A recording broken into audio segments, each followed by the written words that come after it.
And my greatest fear right now in dealing with what you are calling polycrisis, okay, and I love that word, I think stems from epic change. And the problem that I have and the worry is that we're going to go back to what used to work, and solve for how the world was instead of what it is becoming. So that's the question. What is the world becoming?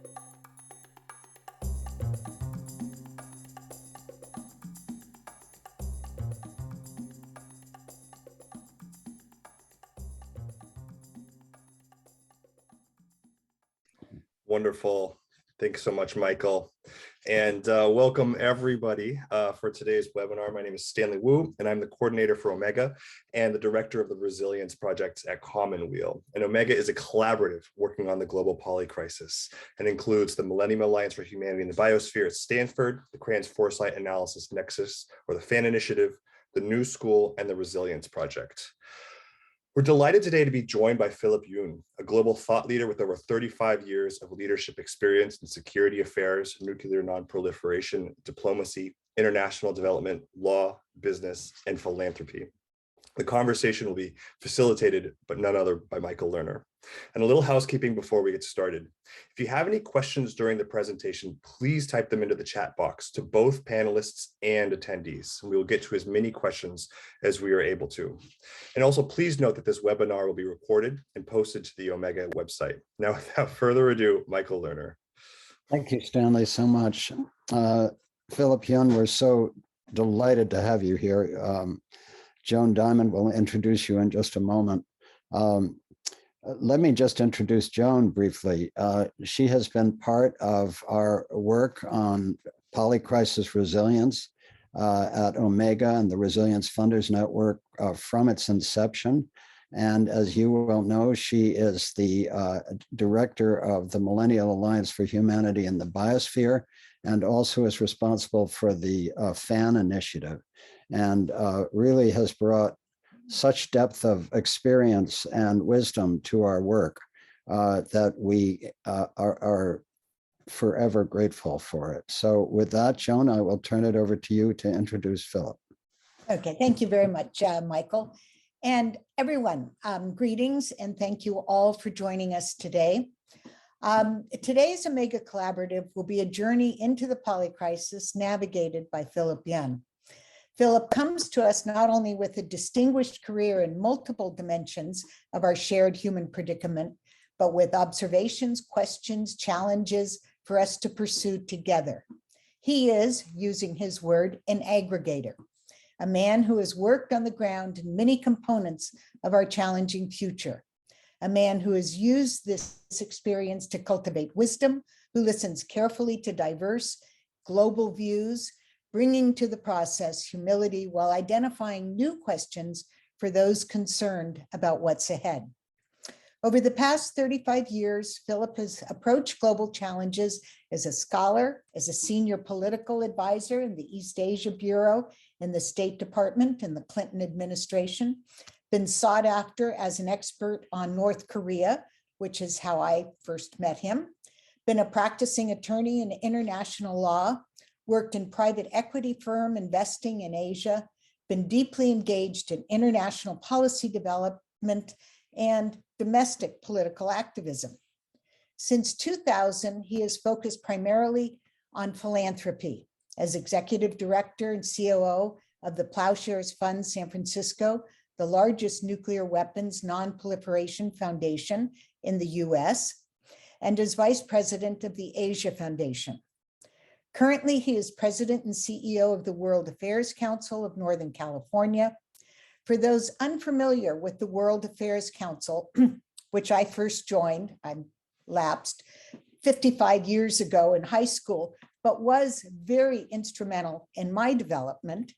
The council is based on the belief that solutions to the world's most challenging problems are found when the private, philanthropic, and public sectors work together. There are few people with the on-the-ground experience in philanthropy, senior level public sector service, and the private sector than Philip Yoon. It is with great pleasure that I turn the session over to Philip. Joan, thank you so much. I am very humbled by being here. I can't say no to you, so I welcome you. Welcome, and thank you for bringing me here to this particular webinar. Wanted to thank the Resilience Funders Network, Omega, and Commonweal. So, you know, I'll have to confess, I had a lot of trepidation coming here and agreeing to do this particular program. You know, when I heard your introduction, Joan, something came immediately to me, what I tell my staff when they first come to me. And I think it really applies here. I tell people, don't assume I know what I'm talking about, okay? What attracted me to becoming here was just because of all of you here in terms of what you've been doing and the deep thought that you have been giving to this particular problem that I've been giving to for the last 10 years or so. And I'm really looking up front here as this is a conversation. You know, if you're here for a prediction about the future or some special insight or encompassing theory change, I think you guys are all going to be very disappointed.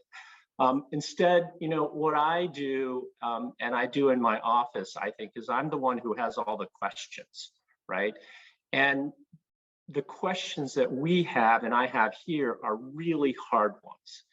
And so what I thought I would do with the few minutes that I've got here is to share with you how I got to those questions. And in certain ways, I look forward to telling me why I'm wrong, because I'd like to be wrong on some of this stuff.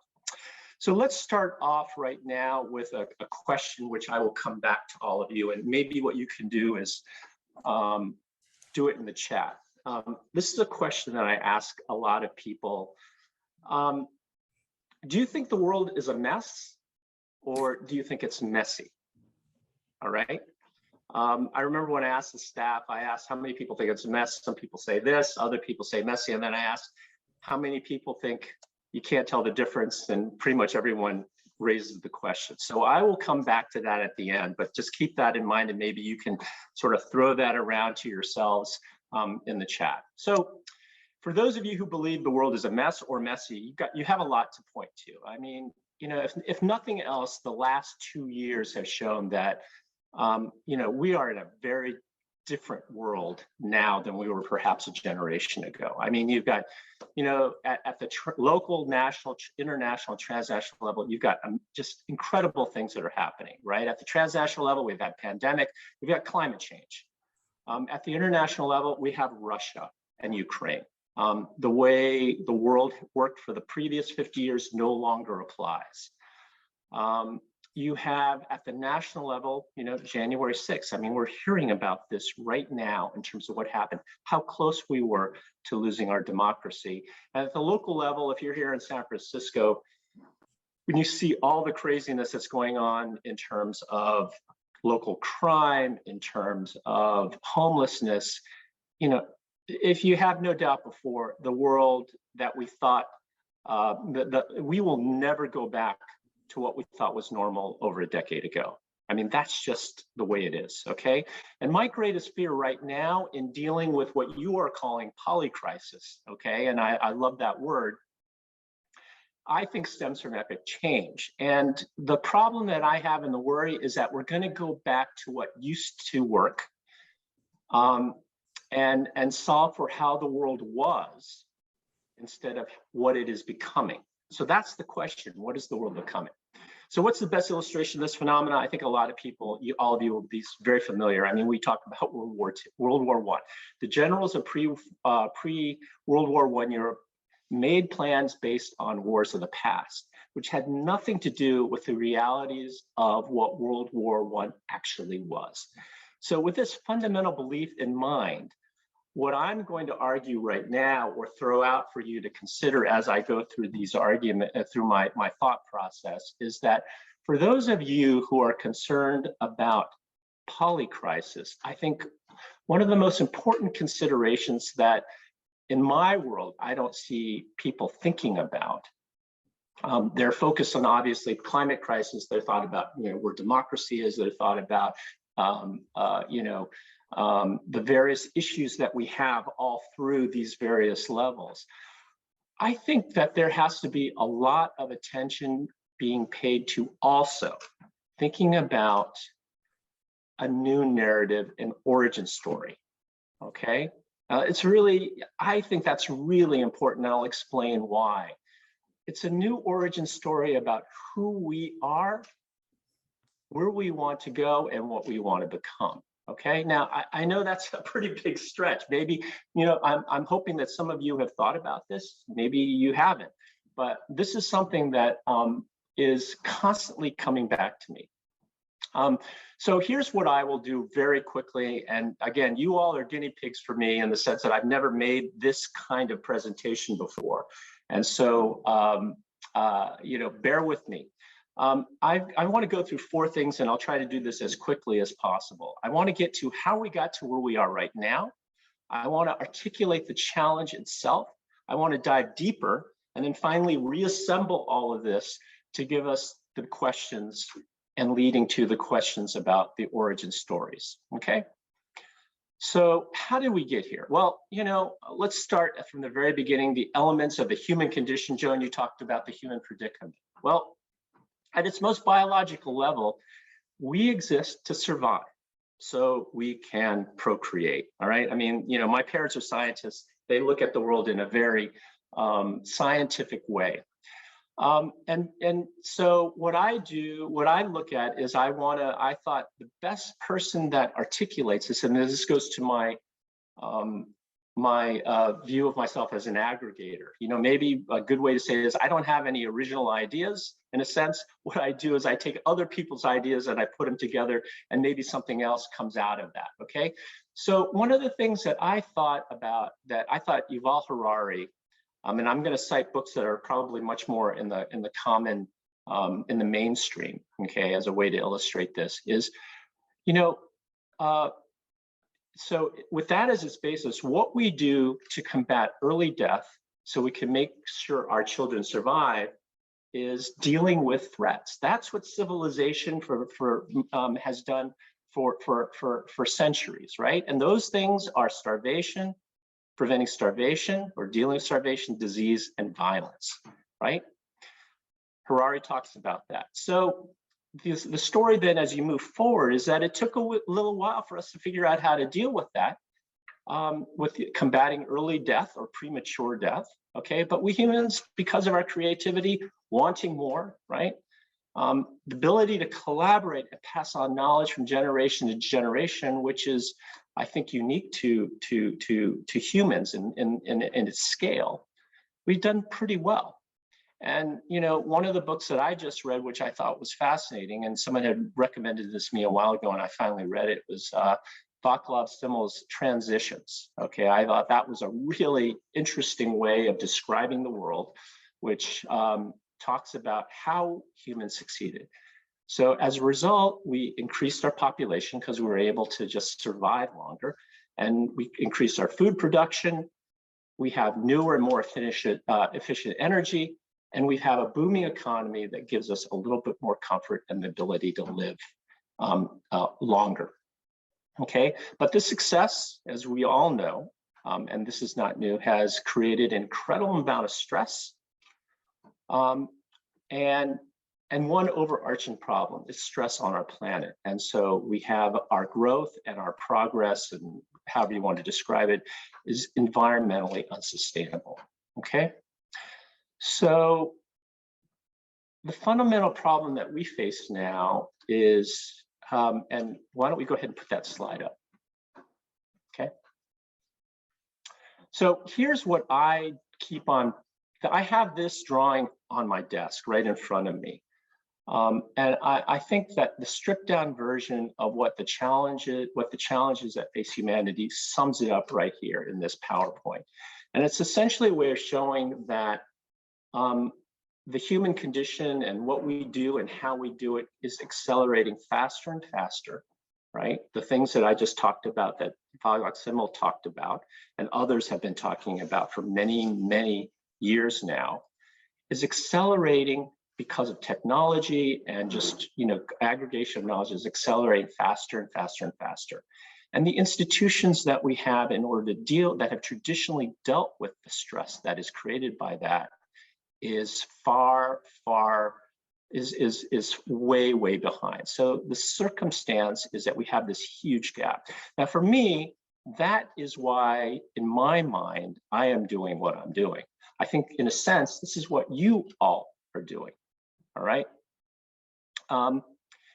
The idea is that that gap is what I think governments, nonprofits, civil society, and even the private sector need to work to try to narrow. Okay, that is why I think civil society and nonprofits exist.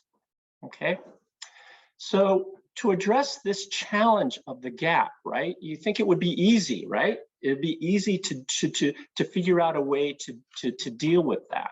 Okay, once you know what the problem is. But here's the one thing that I learned, I will say, when I was at the Asia Foundation, right? People in Asia, people in Asia who are developing, who are trying to improve the predicament, the circumstance of their people, they know what the problem is and they know what the solutions are, right? We have scientists, we have people telling us all the time what we need to do in order to solve the problems that exist there, right? The leaders of all these countries, they're not stupid. They know what the right thing to do is, more or less. And they know that gridlock is bad. They know all the things that we see is really bad, but they won't do it. And why is that? Okay. So that's what I'm thinking about these days, right? That's the level, and that's the thing that I'm thinking about is, why aren't people doing what they're supposed to do? And what I think about is the incentives and the way things are structured are no longer working in the way that they're supposed to. Okay, and so when I boil this down to, for me, and maybe it's just because of my background, I think that what this boils down to is essentially politics. All right, I'm talking about politics with a small p. All right, and maybe the idea academically or where is who has the power, who creates the incentives, and in order to determine the allocation of resources, okay? And the powers that be right now are invested in the status quo.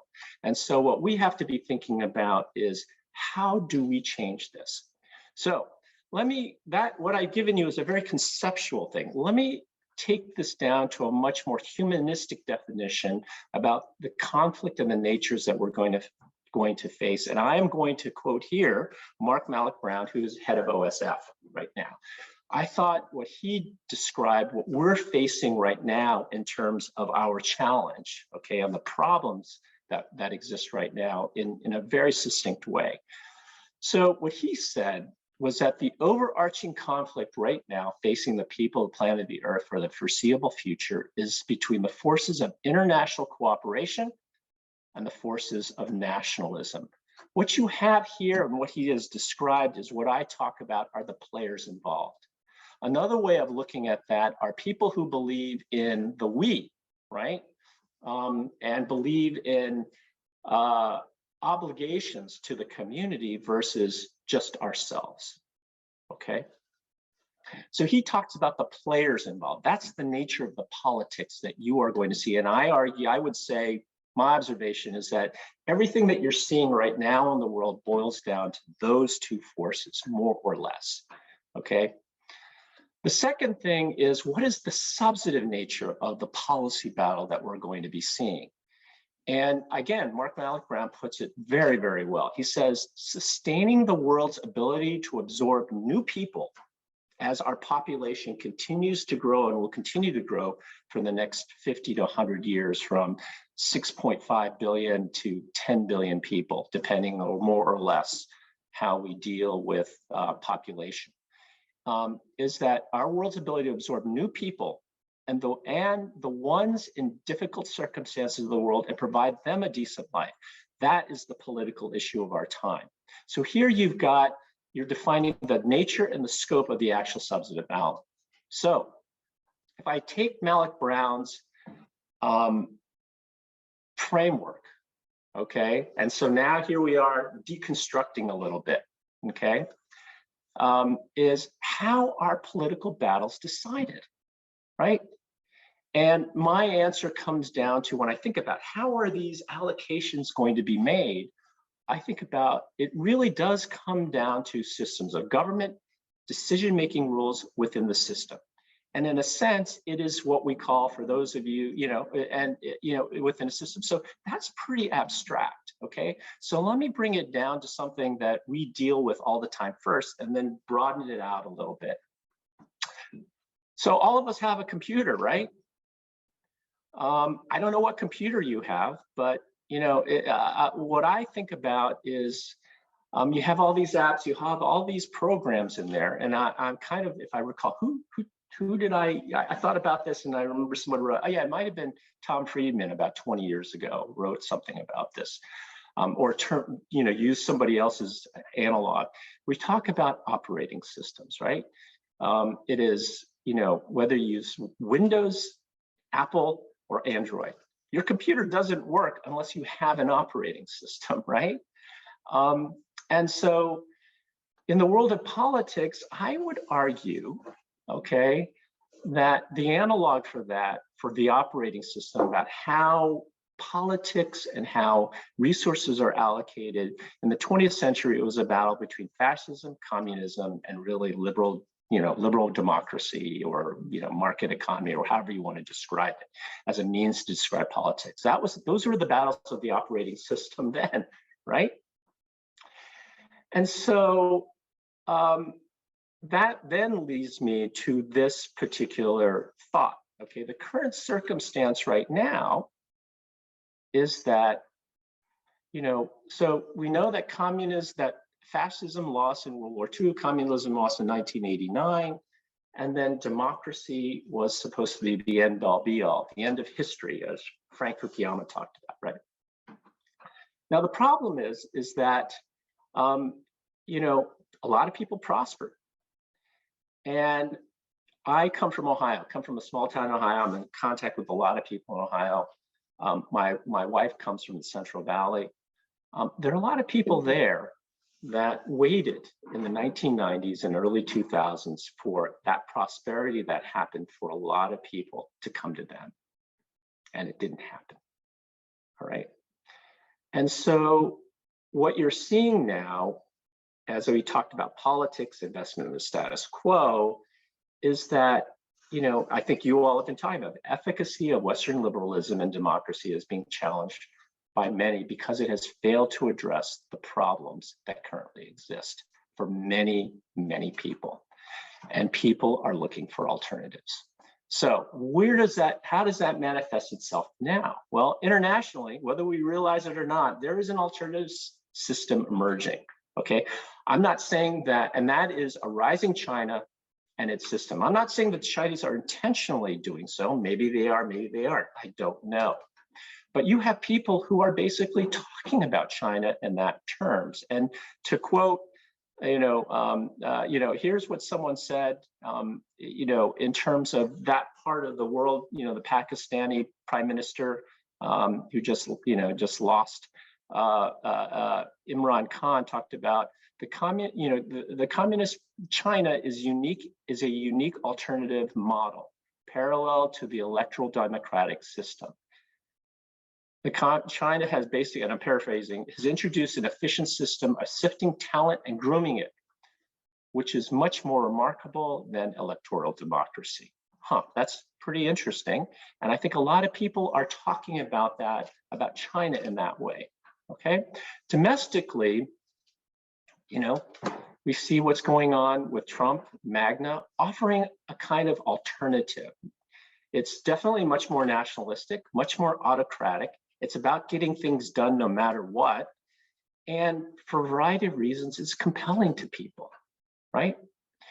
And for those of us who are trying to push back on Trump and the anti-democracy forces, there is one huge problem that exists now that hasn't existed before to the scale that it is now. It is the phenomena of fake news and the questioning of basic facts. Now, that is really hard to deal with. So when we deconstruct the polycrisis and rearrange it into a sum of parts, I've argued here that the key component of this is politics, all right? So let's talk about then what those questions are and how we can arrange those parts and how I'm starting to think about things in that way. So what can we do? So I would say going back, and remember what I said at the beginning, not fighting the old war and hoping that you can go back to the status quo. I don't think going back to the old way we did things is going to be possible.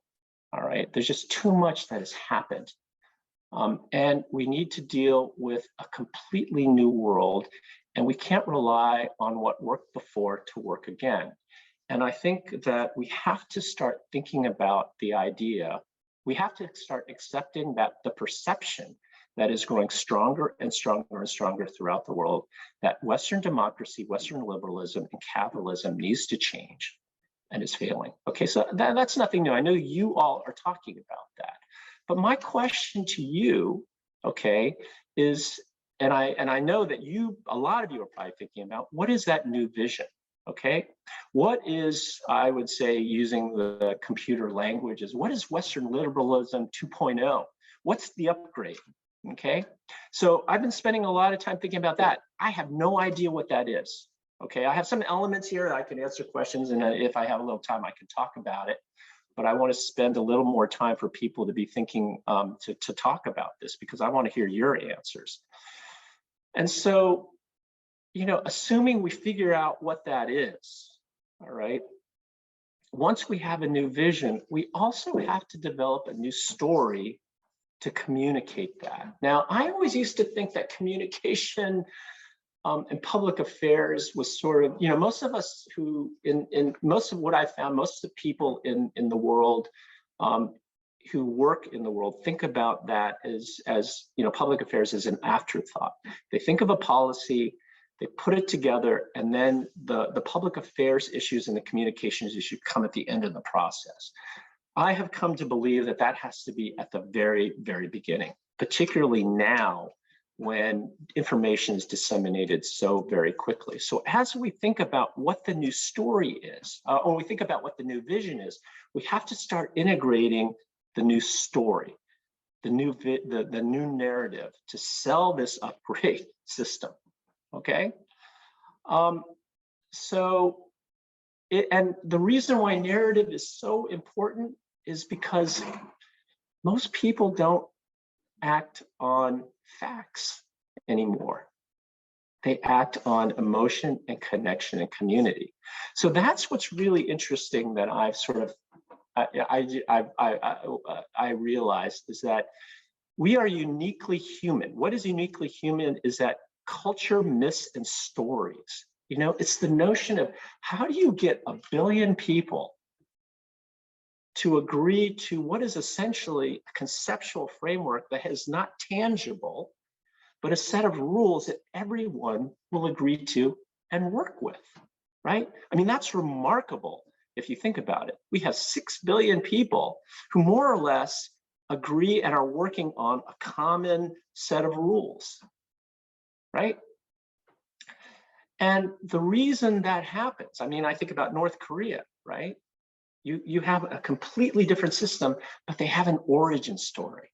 They have the idea of how things came about, and people buy into this, and they move all forward in the same direction. So kind of like herding cats, right? You all are going in the same direction, or you're trying to, okay? So when I look at this as, you know, one way, the thing that most people will probably relate to is, I see this as, so if you believe that everyone is competing, okay, and we have China that is talking about their way of doing stuff, all right, here's what Xi Jinping said in September 2021 at the 100th anniversary of the Chinese Communist Party. Socialism with Chinese characteristics is a fundamental achievement of the CCCP. We've developed socialism with Chinese characteristics and driven coordinated progress in material, political, cultural, ethics, social, ecological terms and it pioneered a new and uniquely Chinese path to modernization and created a new model for human advancement. Now, I know why Xi Jinping has done this. He's trying to herd 1 billion people to try to deal with their problems, which are significant. Now, I have no idea if he intends to take over the world or he wants to become the dominant power of the United States. I mean, you know, there are a lot of, we can have arguments about that, right? I don't know what Xi Jinping is actually thinking, nor the leadership. But what I'm saying is that they are presenting an alternative narrative here that is very compelling to a lot of people, okay? So that then leads me to the second question that I think that we have to be thinking about and worrying about, and what we need to be putting some of us, okay, not all of us, putting some real hard time to is, what is that alternative narrative? Okay, and this is where I don't have any answers right now. Okay, I'm hoping that some of you have pieces of that we can then start working together to figure out what that is and how we start disseminating that. Because whether we realize it or not, we have the technology and the world that we live in now will allow some of this happen, to allow, once we get the right narrative, to start disseminating in a way that I think many of us can't really even imagine. So that is what I see as, for me, is probably the most difficult and compelling challenge that we have right now. And again, let me underscore that it's not, let me underscore, this is not the only problem, right? We've got so many things that, but I believe that we can, walk and chew gum at the same time. And if you're looking for, all of you are looking for a place where I think there are things that are underfunded right now, and where there needs to be a place where people need to put some real effort in a very intentional way, this is it, okay? So let me then end, as I said I would. Okay, and wow, this didn't take as long as I thought it was. I thought I was going to talk and not leave enough time for all of you to be to start thinking and exchanging ideas. I asked you what the difference between mess and messy is. Okay, all right. Now, whether you realize it or not, okay, whether you realize it or not, all of you believe the world is messy, okay? So why is that? Okay, you're here, all right? You are here listening to me right now. If you believe the world was simply a mess, you would believe there's nothing that we can do, okay? It is just so far gone. It's a hopeless cause. I'm walking away. I'm not going to be thinking about any of these issues, okay? By being here, you believe the world is messy, it's complex, it's difficult, right? But it can be saved, okay? So that is why I'm doing what I'm doing. That is why I, in my job, that is why I'm here speaking with you, because I want to find people and I want to connect with people who believe the world is messy, but that we can do something about it, and that each together and in the aggregate will make the world a much better place and make it the world that we want it to become. We may not succeed in our lifetime, but we have to set the foundation for that. And so, as I've sort of argued here, and the question that I'm presenting to all of you to be thinking about is, what is the narrative? Okay, and if we can do that, then you start working backwards. We can then start organizing people and herding all those cats in the direction that we need to go. But right now, I think we're losing that challenge, because other people, with democracy failing, and the perception of democracy failing and not living up to its promises, people are filling in the gap, And I don't think we've come up with one that has been compelling enough at this point. So, Michael, Joan, Stanley, with that is my presentation. Okay, I have no idea whether it is useful or not. I have no idea if it's one in which you've already heard all of that. If it is, I'm sorry. But those are the issues that I've been thinking about and have been trying to grapple with and trying to find like people to help me with. So thank you. Philip, thank you so much. I just want to call everybody's attention to the chat where we're getting great comments. And by the way, the chat is an autonomous parallel dialogue, so we won't be able to bring it all in.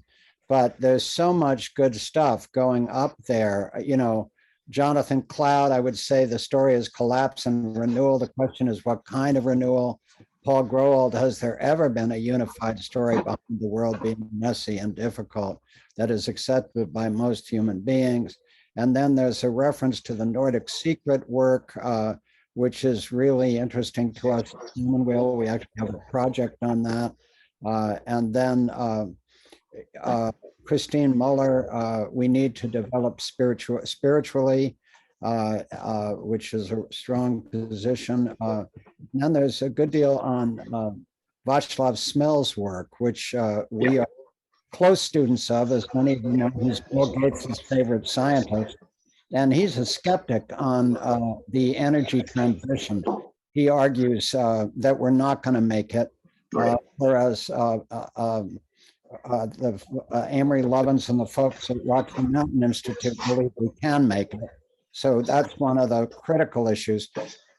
Philip, where I would really like to start, when you asked if that was a useful presentation, I would say it's fairly stunningly useful.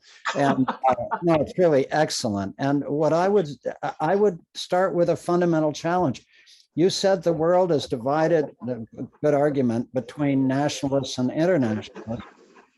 Suppose that the internationalist position was quite neutral on Western democracy. In other words, why should we privilege Western democracy as the only system of legitimate government in the world, which it clearly is not in reality right now. But more than that, Robert Kaplan's extraordinary book, The Revenge of Geography, makes very clear that there are a lot of places in the world that democracy has never worked, doesn't work if you try to apply it now, and may never work. You know, so the question of whether democracy is a universal solvent for human organization is a fundamental one. And so, you know, one could make the argument that Western efforts to implant democracy, you know, because we think it's a good idea, have frequently led to worse outcomes for countries. And what about the possibility that the best approach would be to say, you know what, different people in different cultures are going to have to make up their own minds about what form of government works best for them in reality right now, and what their own priorities are for the realization of better governance in the future. And that what internationalism really means, and it sure is messy, is that nobody should try to impose a system of government on another country from the outside. You know, I think that, imagine for a moment that the core issue for our time is not democracy, but it's the fulfillment of human values, which are much broader than democracy. Do people have, you know, air they can breathe, water they can drink, food they can eat, shelter, heat, you know, just the very core things that people need. And so my question to you would be, why should we, in formulating what an internationalist position is, why should we privilege Western democracy above all other forms of governance? So let me be really clear about that. I think that so my argument would be, let the market decide, right? So that's what we're saying here. Another thing that you're talking about is, and this is, you know, I can give you what I think the characteristics of the solutions are going to be, right? But what you're talking about is the concept, which I think people need to be thinking about more, is the concept of good government. Yeah, right? What is good government? exactly. Right? And I think you're right. I think that it will be the form of good government will be different for every single country. All right.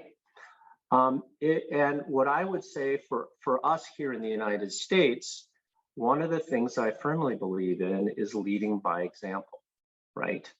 And so if we can get, and that is to the extent that I agree, and there are a lot of things I disagree with, but do agree with the current administration, is the notion of we've got to set the right example.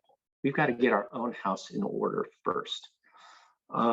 And so that's what I would be thinking about in terms of, you know, and again, I'm in that sense, I'm very focused about the United States in that way. You know, that's what our challenge is, right? What is that variation? And if it succeeds, then we may be emulated in certain ways. And that's the way it should be. We cannot impose it on anyone. What I would say, however, in terms of nationalists versus internationalists, is fundamentally, are you only looking out for yourself, or are you looking out for the community as a whole? With respect to COVID, with respect to COVID as a pandemic, do we just, do we beggar our neighbor? And is that what we want to do? Are those our values? My argument is no, because from an enlightened self-interest standpoint, it's going to come back to bite us regardless. Okay, that is where what I mean about nationalists versus internationalists. Okay, for all of you who haven't, Bob Putnam, who did Bowling Alone, and I would recommend, if you haven't read this book that he wrote, which recently came out, was called The Upswing. He talks about this as well. What he does is that he takes a look at American history for the last 120 years, and he argues that, if you talk about a time where people were self-centered, where income gap was bigger than it ever was, social unrest, people questioning democracy, he's not talking about 2021, he's talking about 1890s, okay? And what he was able to trace in a very interesting way, using all this big data and previous sources, the notion that our orientation went from, in the 1890s, one being solely about us, I, to a more collective we. And it hit its peak in the early 1960s, and then has steadily gone back down again. All right. So that's what I'm talking about in terms of nationalists versus internationalists. Is it an I and only my country, or is it everyone else? Absolutely. Just along these lines of, what is good government, which I think is a much better frame. I just think the Biden line that it's the democracies against the authoritarians, first of all, it's completely inaccurate. There are a number of, India, for example, is not lining up. And secondly, if we move to a good government model of respect for, diversity of approaches, we might not be looking at the world the way we do. And we might be looking at it in a much more fundamental way based on what is good government for different communities, and how do we get to the internationalist perspectives you're describing. Joan Diamond, thoughts and reflections? Well, there's a lot of very rich sort of questions and comments in the chat, and I'm not too sure exactly how to bring those in, but maybe as we all think about how to bring them in, whether it's just reading them and letting you respond, Philip, whether you would rather look at the list and see which ones you would like to respond to. But maybe the place I'd like to start, and we've touched on pieces of this. Philip, if you were giving this talk to a primarily Asian audience and global South, where the primary audience were the Chinese, Japanese, Koreans, North and South, India, Pakistan, broader global South, are there changes, or are there things you would emphasize, or are there things you feel you would need to sort of frame differently? One of the challenges we've had is really figuring out the language, maybe it's the narrative as you propose, that does resonate truly globally, given the differences and increasing differences in, the world.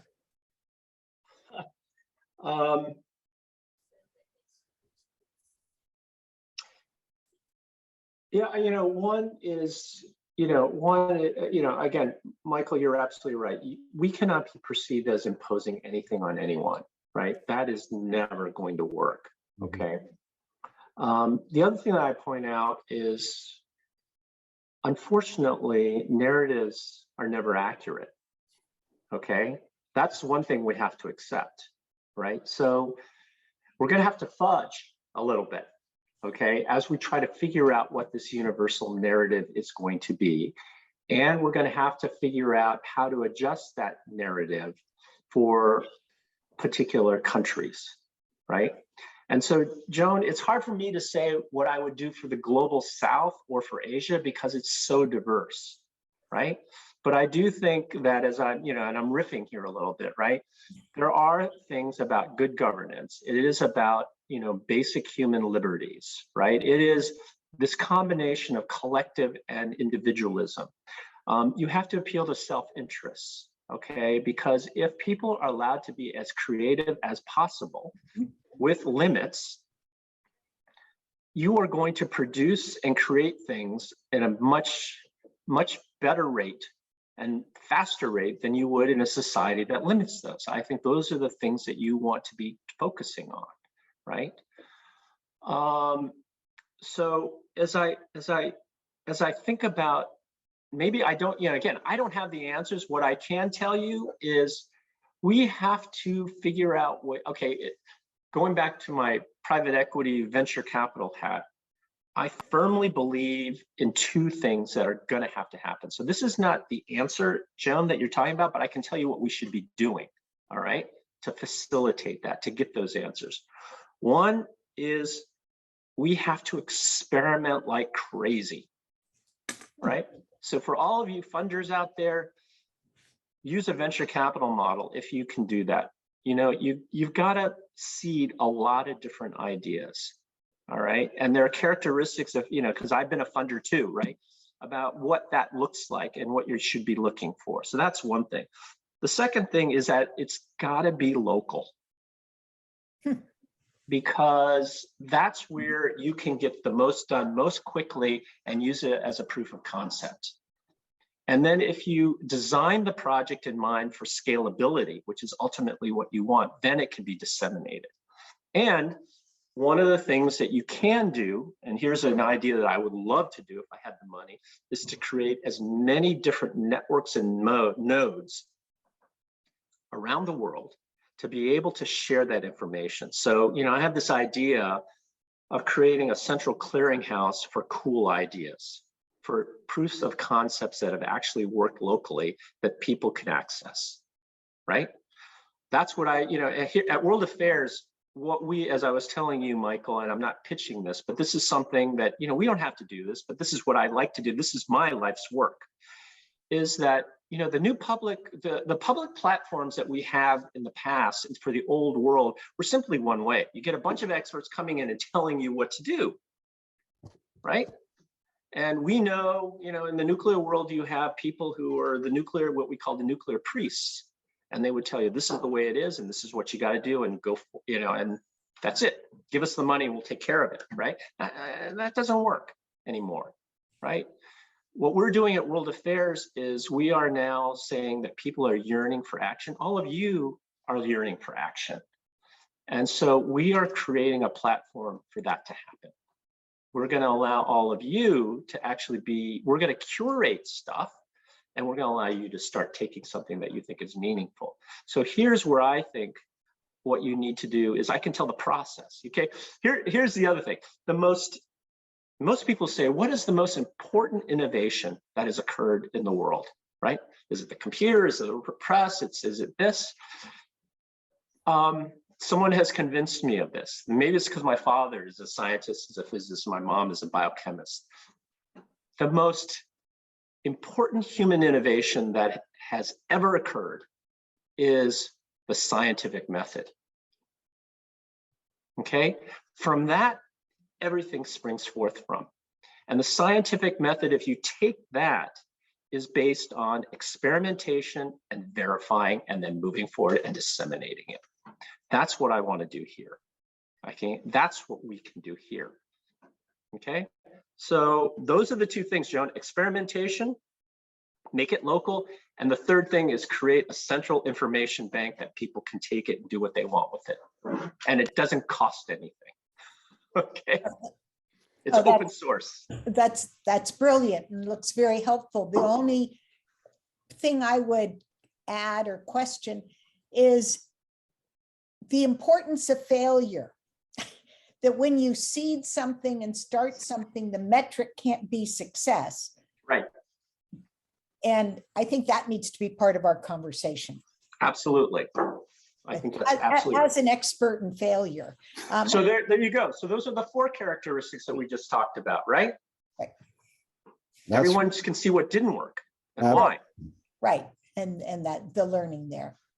There's so many good comments in the chat. Let me just introduce one fact from one of the other parts of my life where I've spent a lot of time at Commonweal with the Collaborative on Health and the Environment, looking at endocrine disrupting chemicals.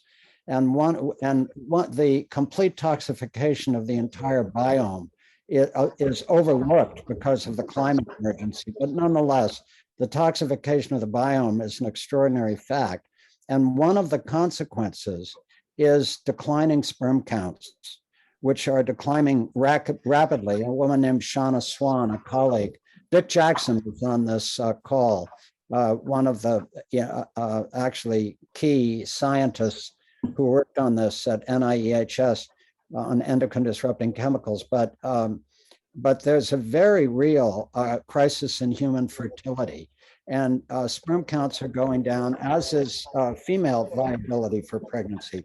So the assumption that we're going to be dealing with a world of 10 billion people is not necessarily the case. And one of the things about the polycrisis is that it constantly surprises us. You know, we have these environmental, social, technological, financial, economic, global stressors interacting with increasing velocity, creating outcomes that are totally unpredictable, and future shocks of ever greater magnitude at ever greater frequency.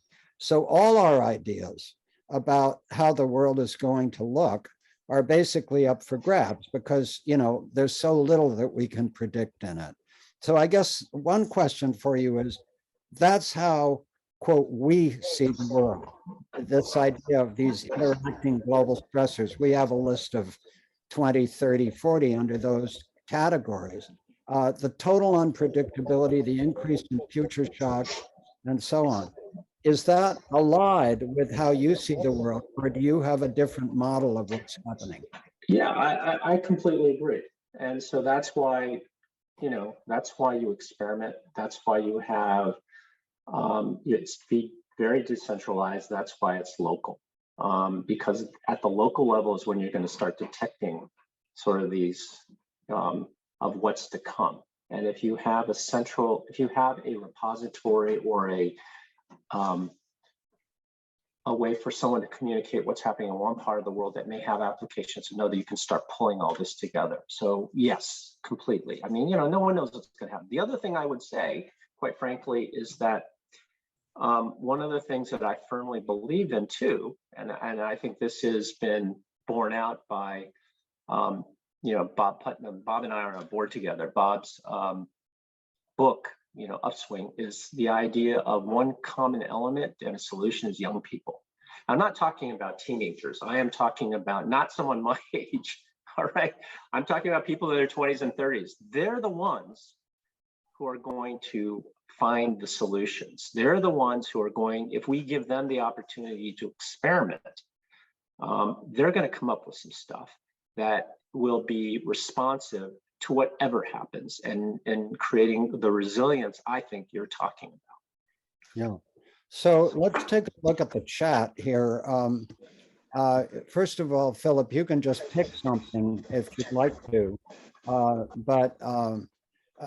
Alex and Sabina say a promising new narrative is the Great Transition. See the Great Transition Network's website and Paul Raskin's book. Jonathan Cloud says, see Earth Regeneration. You're all invited.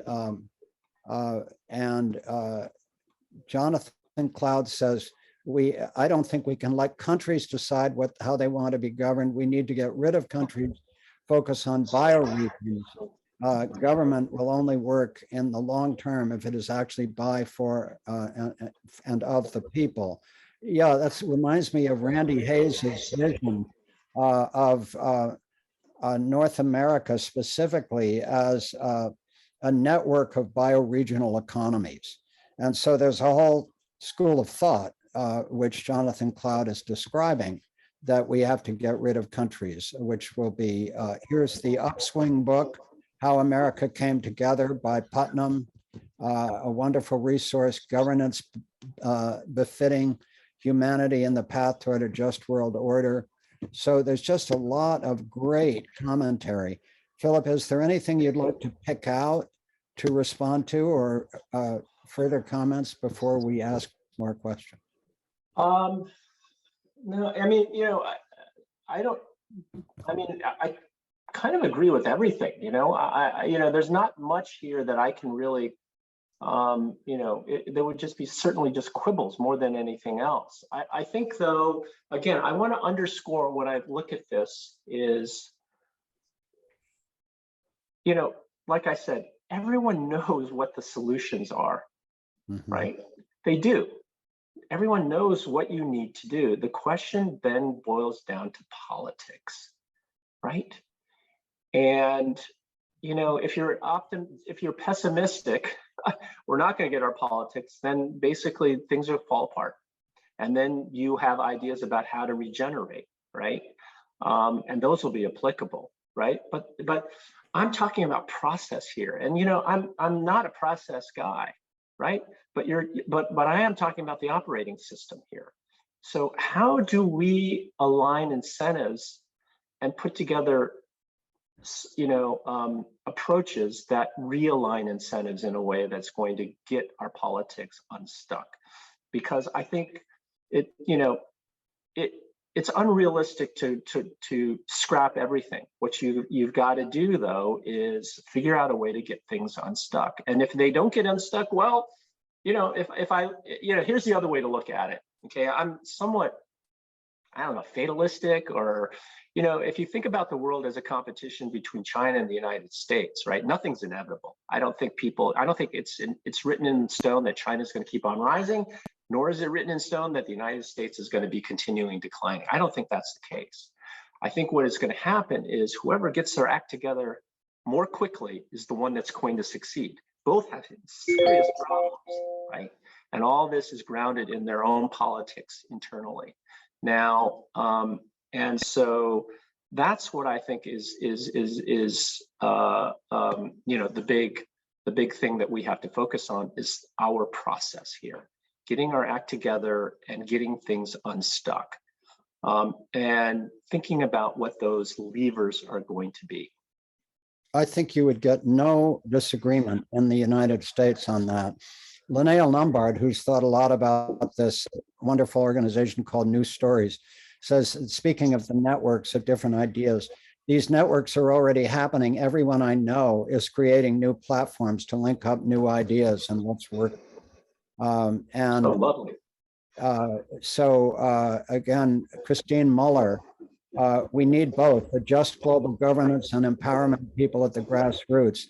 The latter was explored recently at the annual conference of the International Environmental Forum. So many good ideas happening.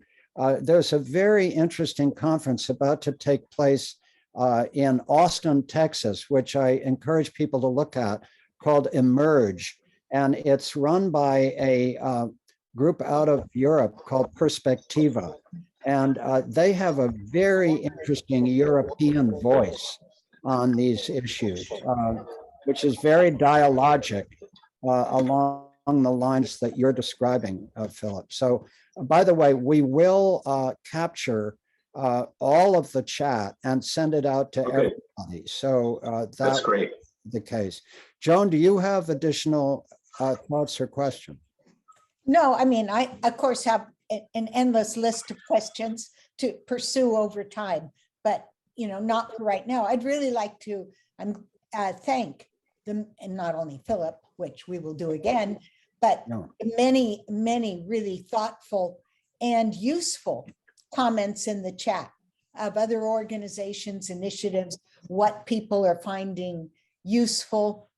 And I think that that's a valuable resource for the future. And Philip, as you look at the sort of umbrella clearinghouse, however you describe it, for some of the thought leaders, there's some good ideas here. Dick Jackson, who ran the major unit at National Institutes of Environmental Health Sciences, says the epidemiologic counterpart of the polycrisis is syndemic. All our public health medical challenges are deeply knotted together, as Paula reflected above. To untie the knots, we must examine their origins. One thing we haven't talked about, because there's so many different future scenarios, and some of them obviously are, sort of create a hospice for the earth. We're in environmental grief. All we can do is grieve. And then there are others much more hopeful. Nate Hagens is such a good example with his podcast series, The Great Simplification, and his basic theme of bend, not break. So there are a lot of people who believe that we're in this bottleneck of evolution, and part of the creation, part of humanity may make it through. The question is in what form, right? And we don't know whether, if humanity makes it through the bottleneck, whether what makes it through will be human or post-human or human with Chinese characteristics or whatever. In other words, human, but with an incredibly different ideology about how we treat each other. And if it's post-human, then do the post-humans treat humans as a subordinate species? I think one of the key resources as we've worked in this field is science fiction, because science fiction creates an immense variety of imaginal worlds for us to look at, so it doesn't get binary, about one force against another. Reflections, Philip. Well, those are all, I don't disagree with any of that, but here's what I would say. If all of us, there are some of us, or no, if we hold the core values of what liberal democracy represents, okay, and to me it's tolerance, it is the scientific method, it is allowing people to reach their full potential, it is self-determination, okay, and it is restraint, I think, right? If those are the things that are most important to us, whether I call that liberal democracy or not really doesn't make any difference to me, but those are under threat right now. And so we have to do something about it, or at least try to do something about it. So that's what I'm focusing on, right? And that's where, to me, the rubber meets the road, and that's what I want to be doing for the remainder of my working life, to see what we can to make sure that happens, because that's who I am. And do you mean that not only in the United States, but wherever it's possible? Yes, absolutely. Yeah. But they have to determine that, right? Exactly. Well, I think that's a wonderful point to begin to bring this to a close. Joan, other thoughts or comments? No, not right now, but Philip, thank you very much. I mean, Yeah, this is richness in this extraordinary. conversation. Yeah, and I want to thank all the people who've contributed to the chat. This has been, really a superb conversation, and the richness of the chat combined with the clarity and depth of thinking that Philip has offered us, we're moving our thinking forward. We're having the kinds of conversations that we need. And Philip, we would love to collaborate with you as you develop your thinking from your base, just to explore how we can continue these conversations. Yeah, so if we can be at World Affairs a platform for some concrete experiments, bring it on. We'd love to try to look at it again, local. Let's try it here. We have all these different ideas that are rather small and some are bigger, but this is something that we want to try to do. And my job is to make sure that we are able to find the resources and create the platform in order to do all of this. So thank you for being willing to all of you to be part of this journey.